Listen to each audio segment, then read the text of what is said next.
Bonjour à tous les amis. Aujourd'hui on va parler du bilan de la fin de saison en Ligue 1 parce que c'est arrêté à cause du Corona virus. On va faire le bilan, qui est le meilleur buteur, tous les trophées de la Ligue 1 et faire un bilan global des équipes, de savoir si elles méritent ou pas d'être en deuxième division, d'être championne. On en discutera. Mais on va tout d'abord faire les trophées. Alors, le meilleur buteur de Ligue 1 avec 18 buts, c'est Kylian Mbappé. Comme Ben Yedder, mais comme Ben Yedder avait marqué plus de pénalty que Mbappé, il compte que c'est quand même Mbappé qui finit pour la deuxième année consécutive meilleur buteur de la Ligue 1 avec 18 buts. Le meilleur passeur, c'est encore un Parisien, c'est André Di Maria avec 14 passes décisives. Le meilleur espoir de la Ligue 1, vous n'allez pas être étonné que c'est bien sûr Cavaninga de Rennes, qui pour ma part prochainement sera peut-être avec l'équipe de France. Le meilleur entraîneur de Ligue 1, et là je suis fier parce que c'est l'équipe que je soutiens, c'est Villas Boas. Le meilleur gardien, alors là j'étais vraiment étonné, c'est Rajkovic de Reims, d'autant que Reims c'est la meilleure défense du championnat. La meilleure attaque, le Paris Saint-Germain. La meilleure défense, je viens de le dire, c'est bien sûr Reims. Le joueur qui s'est pris le plus de cartons rouges, c'est Palois, de cartons jaunes. Celui qui s'est pris le plus de cartons jaunes, c'est Nicolas Palois de Nantes avec 10 cartons jaunes. Et l'équipe qui s'est pris le plus de cartons rouges, c'est Monaco avec bien sûr 9 cartons rouges dans la saison. Et il y a eu aussi l'équipe type de la Ligue 1. Alors bien sûr, vous allez être surpris, même moi j'étais surpris de cette équipe. Alors c'est Rajkovic dans les buts. Défenseur droit, c'est Amari Traoré de Rennes. La défense centrale, c'est Marquinhos du PSG avec Abdelhamid de Reims. Et de l'autre côté, Bernat du PSG. Le milieu, c'est Camara de Marseille, Marco Berratti et Cava Voilà, c'est un milieu à 3. Et l'attaque, bien sûr, Neymar d'un côté, Mbappé et Wissam Ben Yedder en pointe. Il y a aussi André le Di Maria qui est dans cette équipe. Voilà l'équipe. C'est sûr que j'aurais pu mettre Mondonda qui a fait une bonne saison aussi. On aurait pu mettre pour ma part Dimitri Payet qui fait aussi une bonne saison. Pourquoi pas mettre Sanson plutôt que Camara ou Rongier. Voilà l'équipe type de tous les trophées possibles. Et le meilleur joueur de Ligue 1, si je me souviens bien, c'est aussi Kylian Mbappé. Et maintenant, on va faire le point équipe par équipe. Bien sûr, j'ai mon carnet de la Ligue 1. Et alors, on va parler, le PSG qui est premier avec quasiment 69 points, qui a 13 points d'avance sur Marseille, c'est logique. De toute façon, en début de saison, c'est tout le temps Paris qui est archi favori pour gagner la Ligue 1. Paris qui égale Marseille avec 9 titres. Ils peuvent avoir leur peut-être étoile, entre guillemets. Marseille a l'étoile de la Ligue des Champions, mais Paris peut avoir l'étoile en gagnant un 10e trophée de Ligue 1 l'année prochaine, parce que c'est Saint-Etienne qui détient le record de 10 victoires en Ligue 1. Pour l'instant, Paris en est à 9. Deuxième, c'est Marseille, qui après à peu près 7 ans qu'ils n'avaient pas retrouvé la Ligue des Champions, va retrouver la Ligue des Champions, j'espère avec Villas-Boas en tant qu'entraîneur, parce que je pense que Marseille, s'ils ont Villas-Boas, s'ils gardent certains joueurs, parce que bien sûr ils doivent vendre des joueurs, j'espère qu'ils feront une très bonne saison en Ligue des Champions, ou voire être reversés en Ligue Europa, mais ne pas faire comme il y a 7 ans un zéro pointé. Voilà. Mais je pense que Villas-Boas, s'ils restent, ils peuvent essayer de faire de bonnes choses en Ligue des Champions.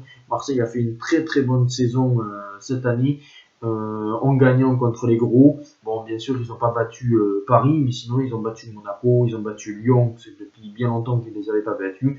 Marseille mérite d'être en Ligue des Champions. Puis après, Rennes qui est troisième, alors là c'est étonnant, et je trouve que Julien Stéphan est un super entraîneur, parce que la première saison, il prend Rennes, il gagne la Coupe de France, il fait un quart de finale de Europa League ou un huitième contre Arsenal. Dites-moi dans les commentaires si vous vous souvenez.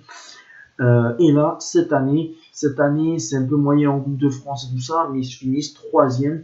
On ne sait pas encore s'ils vont jouer directement la phase de poule ou ils devront faire un tour préliminaire plus un match de barrage pour aller en en Ligue des Champions. Ça, on attendra. Quatrième, Lille. Alors Lille, je pense que si le championnat avait continué, je pense que Lille aurait fini sur le podium avec l'expérience. C'est dommage pour Lille, mais je pense que Lille, c'est bien d'être en Ligue Europa parce qu'ils peuvent faire de bonnes choses de Lille en Europa League et aller peut-être loin, faire un huitième ou un quart comme l'avait fait Rennes. Et je pense qu'ils peuvent aller plus loin que on a vu en Ligue des Champions l'an dernier. Cinquième, Reims. Alors Reims c'est quand même assez étonnant. C'était souvent dans les années 50, 60 où Reims avait joué des finales de Ligue des Champions. De retrouver Reims en Europa League, c'est étonnant, mais aussi c'est inquiétant parce qu'on peut dire que Reims c'est pas une équipe qui est habituée à jouer l'Europe. Est-ce que l'année prochaine Reims va pas avoir du mal à jouer sur les deux tableaux? C'est la question que je me pose, mais ça on verra bien. Sixième, Nice. Alors là, Nice avec Patrick Vieira, avec Ineos pour reprendre encore d'autres joueurs. Et voilà, on verra parce que Nice ou Saint-Etienne, ça va dépendre, ou Lyon, parce qu'on sait que ça dépend des Coupes d'Europe, des deux matchs de coupe, si ils ont lieu ou pas à huis clos en août. Mais Nice, pour l'instant, serait en Europa League et le projet Ineos commencerait à se former. Septième, ah bah alors là je suis bien content, pour la première fois depuis plus de, je pense ça fait 25 ans que Lyon ne va pas être européen, sauf s'ils gagnent bien sûr la Coupe de la Ligue contre Paris, mais on l'a bien vu cette année, ils ont viré Silvino qui avait fait un début de saison très très moyen, et quand on prend Rudy Garcia, il faut s'attendre à pas être dans le top comme on l'a vu avec Marseille. Rudy Garcia c'est pas un entraîneur hyper bon pour ma part, et Lyon mérite tout à fait cette place. Jean-Michel Aulas peut vouloir des playoffs, peut vouloir tout et n'importe quoi, mais bon voilà, ils sont septièmes et s'ils veulent une place en Coupe d'Europe, ils doivent gagner la Coupe de la Ligue si elle a lieu. Huitième, Montpellier. Alors c'est dommage aussi pour Montpellier parce que je pense que Montpellier aurait pu être bien meilleur. Mais bon voilà, c'est à chaque fois un bon candidat et s'ils progressent l'année prochaine, ils pourront viser facilement la Coupe d'Europe. Neuvième, Monaco. Alors quand même Monaco pour la deuxième année consécutive, ils ne seront pas européens et je sais pas parce qu'ils veulent peut-être vendre Wissam Ben Yedder. Le projet de Monaco c'est quand même pas terrible parce qu'ils avaient fait une bonne équipe, ils prennent des bons joueurs et au final ils les revendent. Et voilà, je pense que Ben Yedder, de toute façon, pour ma part, ne restera pas à Monaco parce que il veut, je pense, un dernier challenge pour être à l'Euro, même si je pense qu'il sera quand même à l'Euro quoi qu'il arrive. Mais il voudrait jouer, je pense, la Ligue des Champions. Alors voilà, c'est Monaco, c'est bizarre de ne pas voir de Monaco. J'espère qu'ils vont revenir. Moi je pensais que Monaco pouvait revenir cette saison. Finalement, Monaco fait une triste encore saison. Après, Alberto Moreno, on le verra sur une saison entière l'année prochaine. Dixième, Strasbourg. Strasbourg, comme d'habitude, l'an dernier aussi, ils avaient fait pareil. Et c'est bien de voir Strasbourg à cette dixième place. Onzième, Angers. Alors Angers qui avait fait un début de saison vraiment fantastique, qui était proche des places européennes, et bien Angers qui est 11e, c'est une bonne place. ils se sont maintenus facilement. Voilà, ils auraient pu être un peu plus haut, mais bon voilà, il y a eu des matchs moyens et c'est pour ça que Angers ne sera pas n'est que 11e. 12e Bordeaux, et alors là c'est assez décevant. Une petite dédicace à Snake Hill que je suis sur YouTube. Bordeaux qui, comme d'habitude, voilà, qui dégringole, qui font pas des très bonnes saisons. C'est dommage parce que Bordeaux pourrait avoir une équipe, même je pensais que Bordeaux pouvait titiller les places européennes, et à chaque fois, chaque année, on est déçu de Bordeaux. 13e Nantes. Alors Nantes qui avait fait un bon début de championnat avec Christian Gourcuff, et au final, petit à petit, ils sont retombés un peu dans leur travers. Là, je m'étais totalement gouré parce que je pensais que Nantes allait faire une saison pitoyable, et finalement, non. Et ben, Nantes finit 13e, et ils auraient même pu être européens s'ils n'avaient pas perdu quelques matchs dans cette moitié de saison. Voilà, ils ont alterné les bons et les moins bons parce qu'ils ont 11 victoires et 13 défaites et très peu de matchs nuls. Alors, ils ont alterné le bon et le moins bon.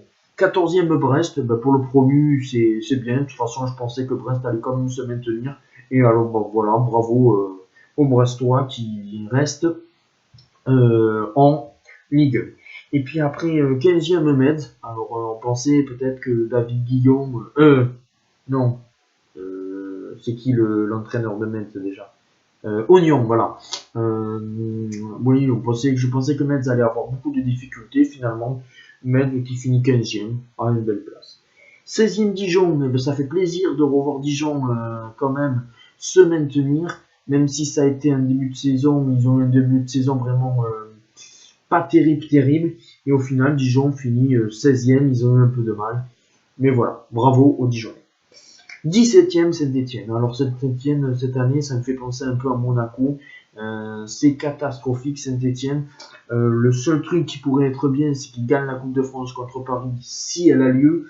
Mais Saint-Etienne, c'est quand même une catastrophe. Une année vraiment catastrophique. 18e Nîmes, qui va s'en sortir parce qu'il n'y a pas le match de barrage. Voilà, bravo à Nîmes qui avait seulement 12 points à la trêve et qui finissent avec 27 points et qui aurait même pu se maintenir, et Saint-Etienne aurait pu être 18e. Alors voilà. Et puis après, Amiens, c'est dommage pour Amiens parce que Amiens finit 19e, et je pense que Amiens, il en restait quelques matchs, ils avaient seulement 4 points de retard sur Nîmes, 7 points. Il y a même le président d'Amiens qui veut absolument que Amiens reste en Ligue 1. C'est vraiment dommage. Après, je pense que quand même Amiens serait redescendu. Mais bon, c'est la loi du football. Et après, on n'en parle pas, c'est le TFC. C'est bien sûr mon club de cœur qui va jouer en Ligue 2, mais comme je le dis, ça fait depuis presque 5 ans que Toulouse est au bord du précipice. Et voilà, je pense qu'il faut soit vendre le club, Sadran doit vendre le club, voilà, et rebâtir. Je pense qu'il y a pas mal de joueurs qui vont quitter le club, voilà, tout simplement. Et pour finir, parce que je félicite bien sûr un club qui va monter, c'est Lens. Et ça, c'est quand même magnifique de revoir Lens avec cette ambiance.